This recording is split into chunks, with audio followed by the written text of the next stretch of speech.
Assalamualaikum warahmatullahi taala wabarakatuh. Alhamdulillah wa syukurillah wa ni'matillah la haula wala quwata illa billah.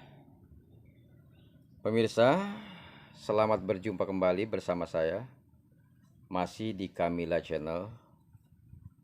Kali ini pemirsa saya mau membicarakan atau membahas terkait disahkannya Undang-Undang Cipta Kerja. Baru-baru ini pemirsa, Undang-Undang Cipta Kerja telah disahkan oleh Ketua DPR RI yaitu Puan Maharani dengan alasan mitigasi terhadap pengaruh ekonomi global.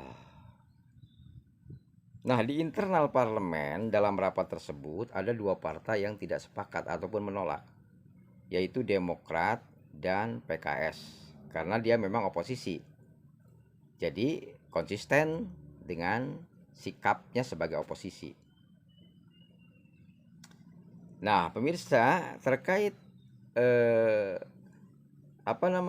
mitigasi ya sesuai dengan pernyataan Puan Maharani sebagai Ketua DPR.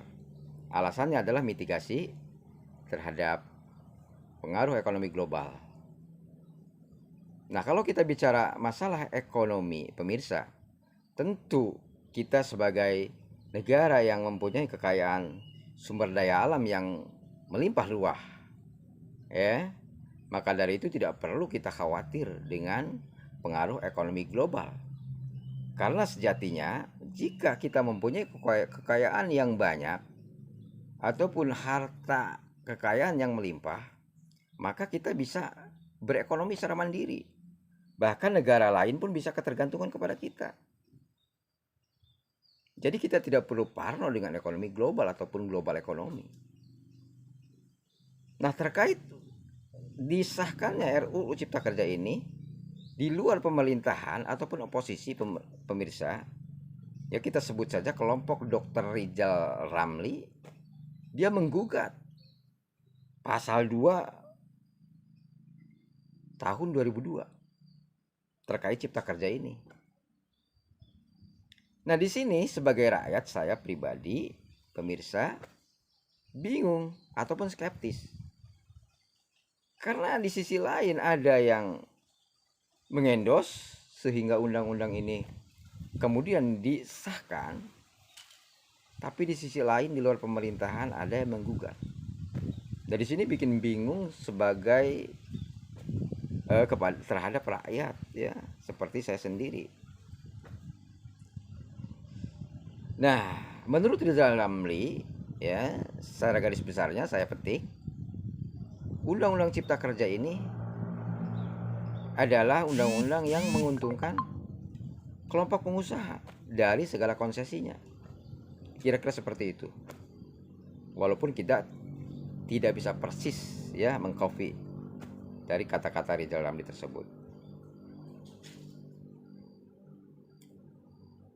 Nah, jika memang mereka ini kelompok-kelompok oposisi di pemerintahan ataupun di parlemen yang sejatinya mereka itu adalah mitra rakyat secara langsung, ya, maka kalau menurut saya mereka itu tetap harus bisa menampung seluruh aspirasi dan harus dikaji ulang ya keputusan tersebut ataupun kesepakatan tersebut. Apakah masih ada kelompok yang menentang atau menolak ya dalam hal ini? Kalau memang masih ada, setidaknya harus didialogkan terlebih dahulu sehingga mendapatkan kesepakatan bersama. Nah, ini bisa disahkan secara legal akhirnya. Nah, kalau saat ini kemudian menimbulkan banyak kontroversi, ini akan menjadi polemik baru. Dan apabila memang undang-undang Cipta Kerja ini sangat berbahaya bagi rakyat, maka tolonglah batalkan itu dan bicarakan kembali, dikaji kembali agar bisa menemukan kesepakatan yang lebih baik. Walaupun memang pemirsa, kita semua tahu bahwa negara kita ini dari tahun ya sekian ratus tahun sebelumnya ya sudah harus selalu bersinergi dengan para oligarki, dengan para pengusaha, ya. Setidaknya pemerintah ini harus bisa bergening, bisa tawar menawar terkait konsesi. Jangan sampai keuntungan lebih besar dimiliki oleh mereka, sementara kita pemilik saham mayoritas hanya mendapatkan sebagian kecilnya saja. Nah, itu harapan saya yang sangat diprioritaskan, ataupun sangat berharap kepada parlemen sebagai wakil rakyat secara langsung, agar bisa mengkaji ulang ataupun dikaji ulang kembali, ya, RUU Cipta Kerja ini. Apakah ini merupakan sebuah undang-undang yang akan menimbulkan keputusan yang kemudian bisa mensejahterakan rakyat, ataupun sebaliknya undang-undang tersebut hanya menguntungkan kelompok-kelompok tertentu. Nah, seperti itulah harapan saya pemirsa terhadap parlemen, terhadap DPR RI terkait mengambil keputusan dalam merumuskan suatu undang-undang yang kemudian menjadi resmi ataupun sah.